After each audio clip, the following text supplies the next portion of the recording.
Hello and welcome to another episode of In Focus brought to you by the UONGOZI Institute. I'm your host, Gwamaka Kifukwe.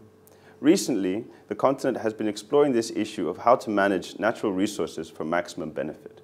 Who are the stakeholders? What are their roles? What are the relationships in between them? And several other questions are of pressing importance right now. To explore these issues, we traveled to Tunis, to the African Natural Resources Center of the African Development Bank, led by Ms. Sheila Khama, our guest for tonight's program. We hope you enjoy the interview.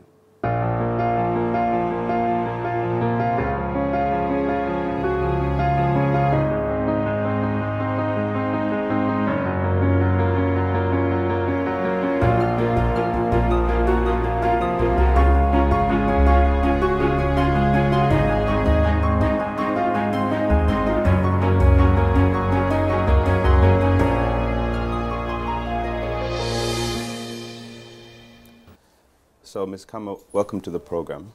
Thank you for having me. I just want to start off by kind of challenging you maybe to answer the question about what exactly we're talking about when we say natural resources and their management for sustainable development, because it seems so common sense, the kind of solutions. I mean, transparency, good governance, decision-making should be clear. These are all things, you know, anyone knows. So why is there such a big focus on this at the moment? The first answer really is this, that though the subject matter itself seems simple and the answers and solutions ready, actually, on the contrary, it's anything but simple. Let's start just with the term natural resources. Actually, when you think about it, it makes sense because, of course, we have to communicate. But actually, it does not sufficiently illustrate what we are dealing with because we have aggregated a lot of issues. First of all, let's just talk about what we would mean when we say natural resources. Typically, you're talking about resources that sit in two separate buckets. The first bucket is what we call the renewables. The second bucket might be what you call non-renewables. If you then move downstream of that in terms of the processes and the industries that emanate from either, you have typically almost all the industries in the world.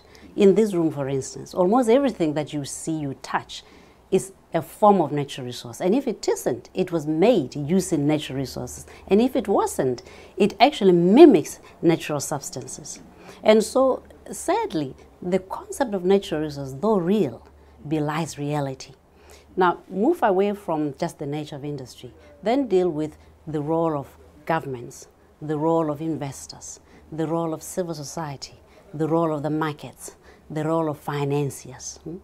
You begin to see just how vast the challenges are, just how varied the issues are that we have to deal with.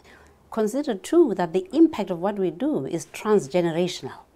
Then if you put that in one bucket, you can see how by simply labeling these natural resources that in more ways than one, the truth of the matter is we don't do ourselves justice. What exactly is needed, I mean, to manage natural resources for sustainable development? I mean, where do you start? It's probably a lot easier to say what is needed than where you start. Because we have come to understand the concept of sustainable development, which is really what some people call the triple bottom line, which is to say, as you approach natural resources, you seek to strike a balance between the impact on the physical environment, the impact on the social environment, and then the impact on the economic environment. Your second question of where do we start, in many ways depends on, firstly, what the nature of the industry and the resource is. Some tend to impact more on the social than the environmental, and vice versa. But it also depends very much on the state of development of the country. Some countries, environmental issues are more acute. Others, economic deliverables are more urgent. And so knowing the state of play in the country where you are having a conversation, knowing the players themselves who are involved is vital to inform more tangibly the question that you ask. Sure. And I mean, when we're talking about Africa specifically now, there's a lot of excitement, particularly in what we're labeling extractives, so typically mining and oil and gas. What can we say is the role or maybe even before the role, what are the challenges between, say, the extractive companies that have the capital and the technical expertise and so forth, and the governments who, on behalf of the states or the people, host these minerals and resources and so forth? What are the sort of challenges these two sides see in working with each other? Yeah. First of all, governments and investors typically come from a different perspective. The result of which is that though they are bound by this asset upon which they are reliant to extract value, actually their approach, their expectations, the pace at which they move, what they consider more important differs. That suggests then that the single most important challenge that faces the two collectively is the importance of these divergent views that are both views, needs, but also very legitimate. Very often we take a simplistic view and presume that there's a level at which one is right or wrong. My genuine experience is that it is not about whether the government is wrong or right. It is more about, do we understand what drives decisions from an investor's perspective? Do investors understand what drives decisions from a government perspective? Can they effectively use that understanding to drive shared benefit? This, I think, is the single most important challenge that faces them collectively. We've often seen or felt the perception that actually it is these extractive companies, typically foreign in terms of outside Africa, that have all the power because they have the capital, they have the experience, they have the know-how, they have the lawyers and so on. They're the ones who are the power holders, and really the governments are at a position of disadvantage with negotiating when we're trying to get a good deal, as it were, for their resources. To what extent do you think this perception is actually real? The role of the African Development Bank through the African Natural Resource Center is primarily to help the 54 member states to foster development, including private sector development. So, though our shareholders and our masters are the nation states, we understand that our ability to develop Africa's economy is dependent on our ability to work with foreigners. So suffice to say then that we welcome foreigners. But to your point then of the perception that somehow there's a power imbalance, I think it's founded, but it is not entirely true. Let's start with the basics. First of all, the African governments are the landlords. They are the ones who have the key. They are the ones who have indeed the first right of refusal, which is to say, the decision to or not to exploit, the decision to choose with whom they exploit. Secondly, they are the law of the land, which is to say they regulate, they license, and they negotiate these deals. That sounds to me like a lot of leverage. So what is the spanner in the works? In my mind, the spanner in the works is this: the capacity of governments first to recognize that leverage and the ability to then use it to make the right investment decisions, to choose the right investors, and to exploit at the right pace, at the right time, and to sell at the right time. But to suggest somehow that African governments have no leverage is, frankly, in my view, not correct. But and yet we hear a lot of discussion about building African capacities and institutional capacities to manage natural resources. What exactly is it that we need to do in order to do that? I mean, what do we mean when we say building capacities? Some of this is individual technicians, and then we talk about institutional capacities. And it's a tough call. But for what is worth, this is what it means. In the eyes, certainly, of the African National Resource Center of the African Development Bank, when we say build capacity, we mean several things. First of all, we recognize that in terms of the decision pipeline, you have the policy end, which involves our politicians. We think that it is very important that we empower politicians with sufficient knowledge to be able to answer fundamentally two questions. One, what is it that we should do and why? This means then that they have a vision. The African governments have established what is called the African Mining Vision through the AU, because they themselves recognize that without long-term planning, their ability to steward the exploitation of Africa's natural resources will come to pass. And then you have the second level, which is the technocrats. The technocrats really are, if you wish, they deal with the spanners. They then say, how do we do it and when? So they are planners, they execute. And then you have, of course, the public and civil society, who have a voice and ought to have a voice. So when we say capacitate, we mean work at these different levels to impart knowledge and expertise and empower a voice so that the African governments, the politicians, and civil society can work together and dialogue to ensure that the exploitation of the natural resources is for the benefit of all. Simplistically, that's what it means. Suffice to say, of course, that executionally, it's a lot of work. It means mentoring, it means coaching, it means formally training, it means giving the African governments a voice so that they have a voice in the public, in the global stage. But it also means that giving their own citizens the capacity to have an informed conversation. And so again, you start with the general, and then you go to a country, and when you get to the country, you go to an issue, and when you get to the issue, you see. So again, it's one thing to speak at macro level, it's another to speak at micro level. And capacity building has to be cognizant of what the level at which you are capacitating and the reasons for which you are capacitating. I mean, even with this capacity building and broadly things like diversifying economies, because if you have an over-reliance on just natural resources, or at least particularly one natural resource, that also leaves you vulnerable. What is the role of these, I'm afraid to call them foreign investors, but what is the role of the investors, the businesses that are involved? How can they be part of that capacity building or part of things like poverty reduction or you know, parts of the process? Because now we've talked very much a more kind of public discourse about the government, and then the local government and the CSOs and so forth. But we still have to take into account that the extractor is not just there to extract, that they can play a role in these other things. I mean, in the first instance, I think we must not paint the picture that somehow there are no stories that illustrate the benefits and the extent to which extractives and other natural resources on the continent can and have been a force for good. There are many examples. And so I think it's important to recognize that. But as with everything, success isn't permanent. One has to, even in countries that have succeeded, one has to continuously build on the success. What then is the role of investors in fostering that success and promoting inclusion and development? In the first instance, I think investors doing business in Africa need to recognize that they walk a historic path, which isn't entirely a pleasant one.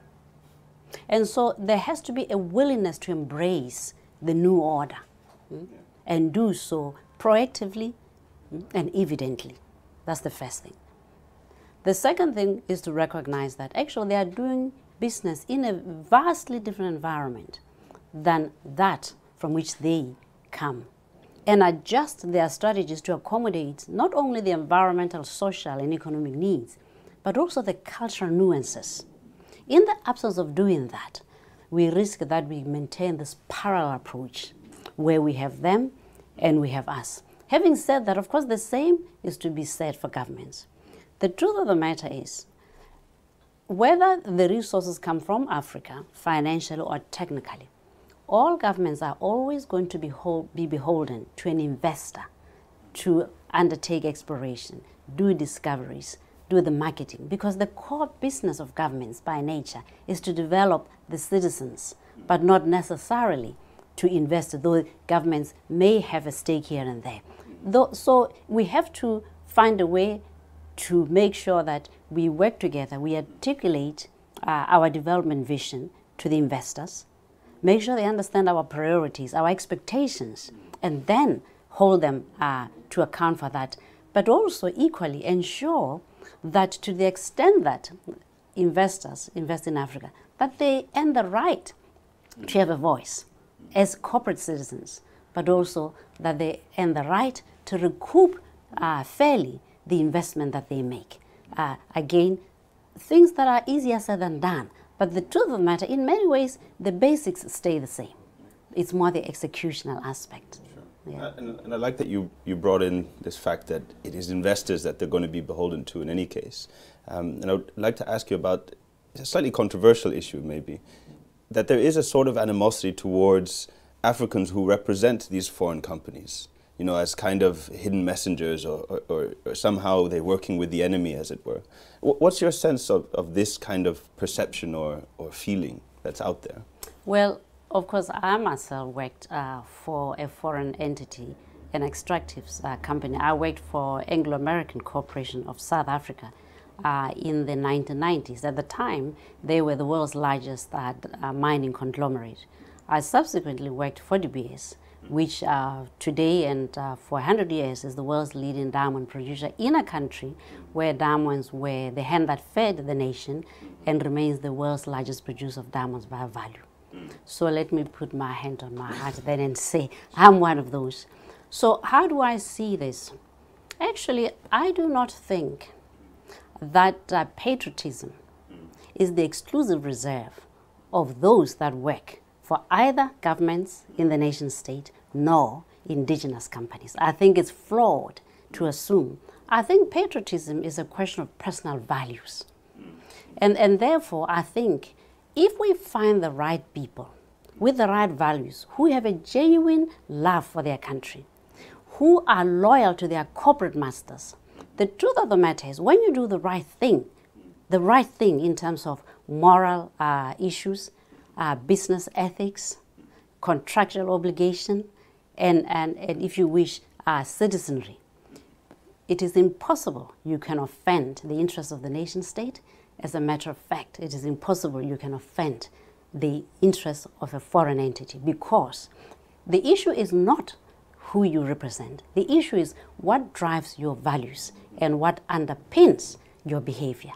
I have enjoyed the work that I did, and I held counsel with politicians and technocrats. As a matter of fact, some of my closest advisors were the citizens of my country, because they understood better the needs. They understood better the sensitivities. I was in a better position to articulate this. The key is, do I have the interests of my country at heart? And if I do, truth, you can't go wrong. I mean, how do you then, it sounds wonderful, but then how do you develop that? How do you try to ensure or filter for or identify people who might carry the right values, as it were? Well, I suppose in that respect, your search is not any different than your search for anybody in any job. Yeah, because ultimately, the ability of people to deliver and make a difference in a sustainable way is not so much their technical prowess. It is more their visionary and also their visionary capability, but also the fact that their hearts are in the right place. There are many people with capability, but they have very little to deliver because in effect, they haven't got the interest of the majority at heart. And so I think it is not peculiar to choosing a CEO for a foreign entity. It is in fact common to any job. You need to match the person's values with the vision of the organization and where you want to end up. If you don't have a connection, then in truth, you cannot get there. And just to take a step back from this particular discussion, we've spoken a lot about governments and then the extractive companies themselves. And we've mentioned here and there civil society, but the broader public.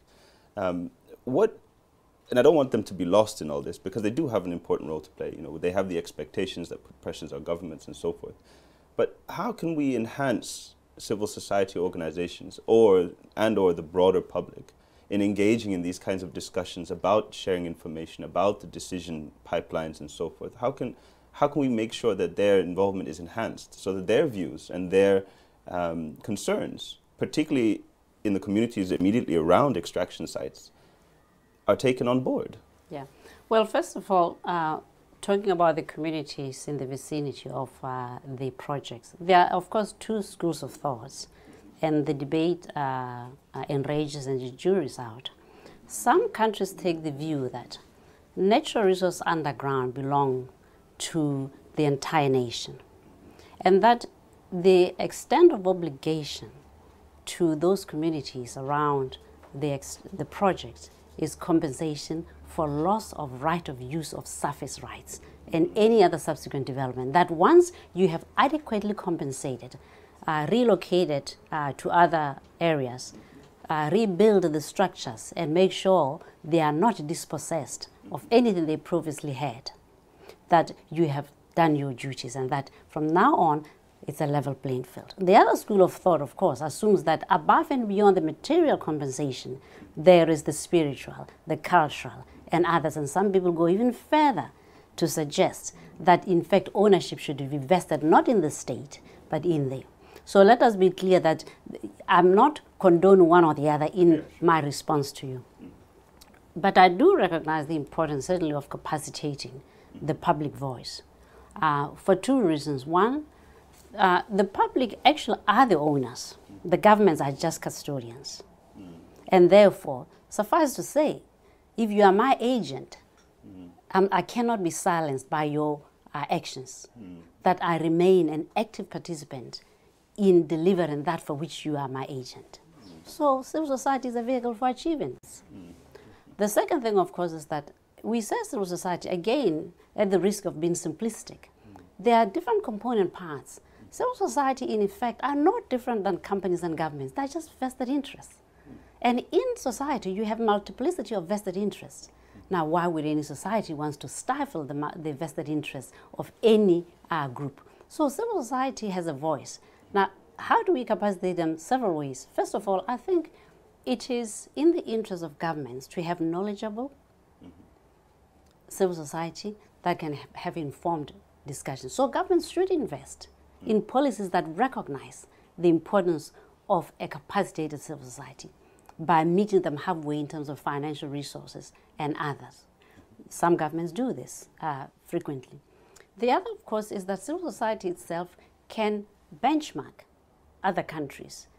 In today, with social media, access to knowledge and information has never been a lot easier. Therefore, I think that's one way. Just simply linking civil society and having them learn through observation. But also, more importantly, helping civil society understand where they fit into the conversation. There are certain things that belong to the public domain. There are certain things that belong to the political domain. And there are certain things that belong to the technical area.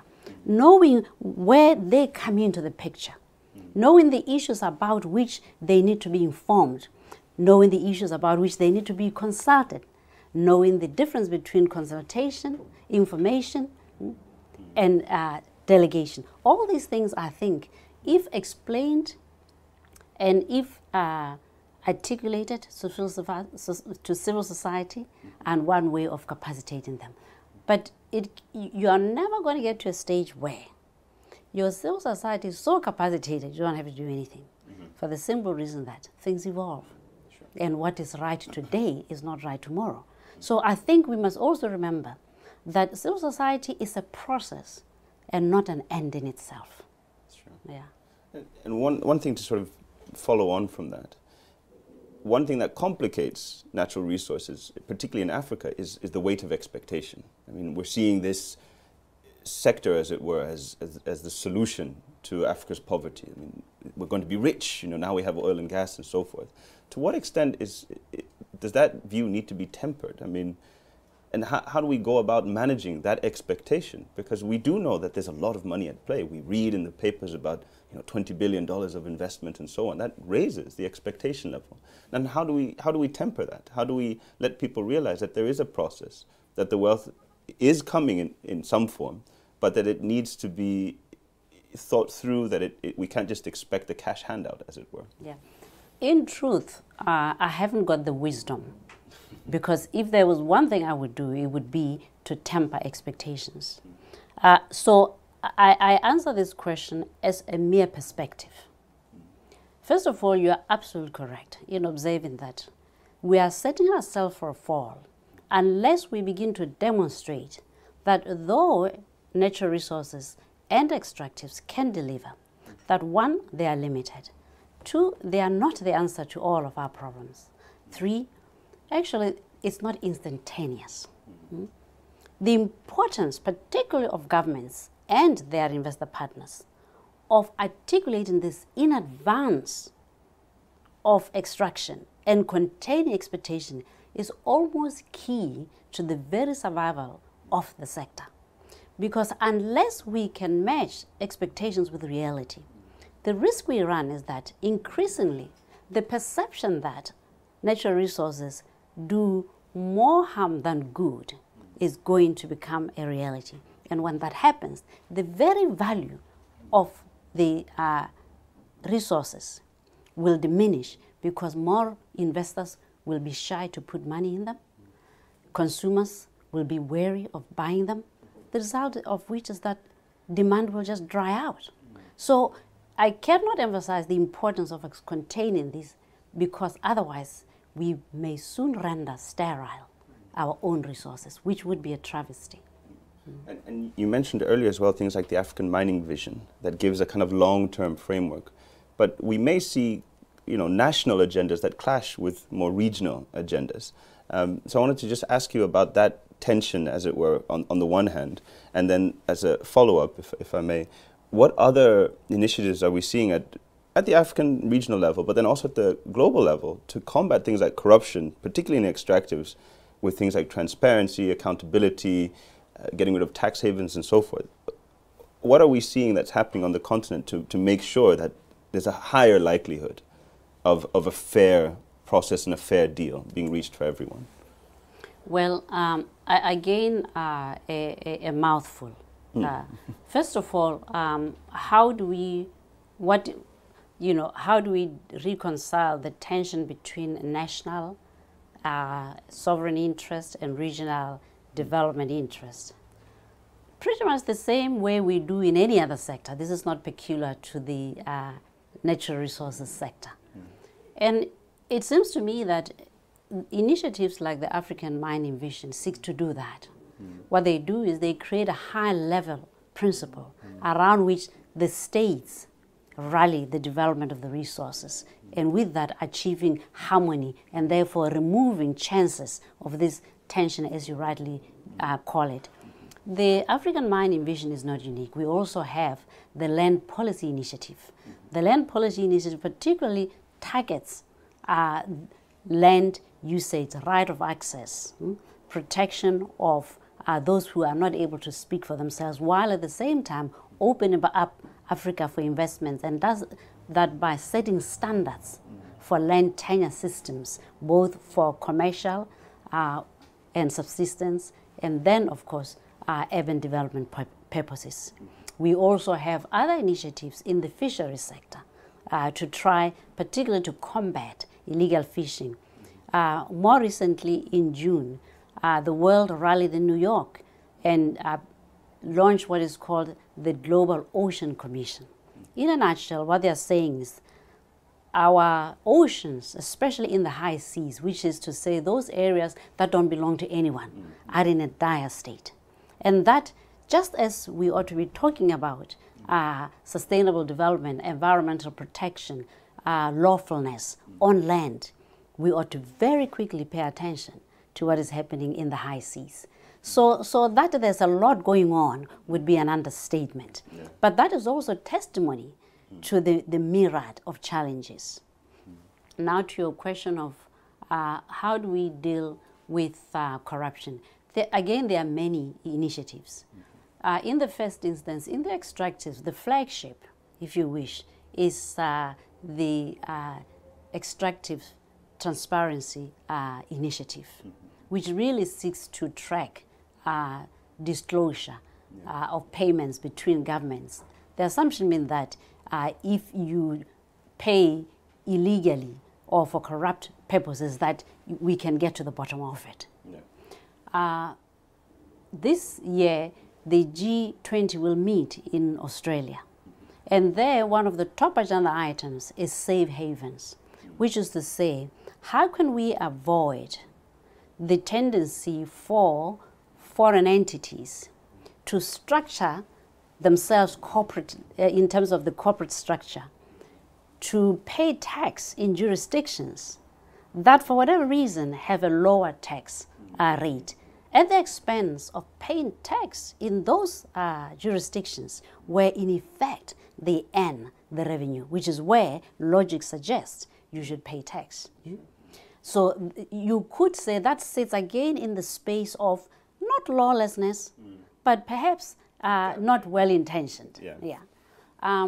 Many countries, especially in the markets like Europe and the United States, have also started to enact laws that hold companies registered in their domain for actions that they conduct in other countries outside, which is to say, if you commit a crime or undertake a corrupt practice in Tanzania, but you are an American company, that company can be held to account in the United States for actions otherwise that happened in Tanzania without even reference to the laws of Tanzania. The Dodd-Frank Act is a case in point. The EU has a series of laws on containing illegal fishing and illegal logging, and they are requiring certification. So there's a whole lot. But sadly, what this tells us, apart from the problem being varied, is that actually every time you find a solution, guess what? Joe also finds a way to circumvent it. Again, this means that we must just continue the vigilance. And with every new dispensation, the potential is there for somebody to find a way to undermine it. And this is part of also why the African Natural Resource Center is so bent on ensuring that not only do African governments have a voice in how these dispensations are constructed, but that they are aware of them and that they keep their laws themselves ahead, or at least at pace, with the change in global order. And just to wrap up the interview, as it were, is there anything else that you would like to say about the issue of managing natural resources for sustainable development in Africa to our audience, to African leadership, and so on? Well, I'm not sure I'm qualified to speak to African leadership, but hopefully they will indulge my naivety.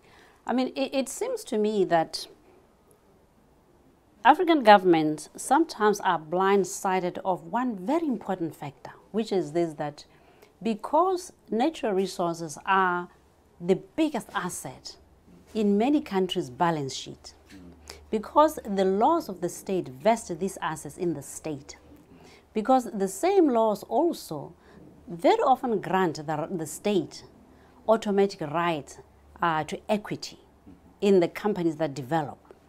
The outcome is this, that actually our governments are the single largest investor in very many cases. Yet, we are blindsided of this reality. We have structured our systems, our institutions, to service the public sector at the expense of the private sector, which not only is in many cases in the natural resource sector, the hand that feeds us, but actually that is where we are most exposed in terms of risk, and that is where we are also potentially more likely to reap rewards. And so my suggestion is for governments to think just as they think as entities responsible for running the public service, that they need to find ways to balance that with managing investments and separating those two roles very clearly in their laws, in their minds, and in their strategies. Otherwise, the risk is that we lose value. Thank you very much for joining us on the program, and look forward to hopefully having you on here again. Thank you very much for having me. I've enjoyed myself. Nice to see you. Very nice. Thank you.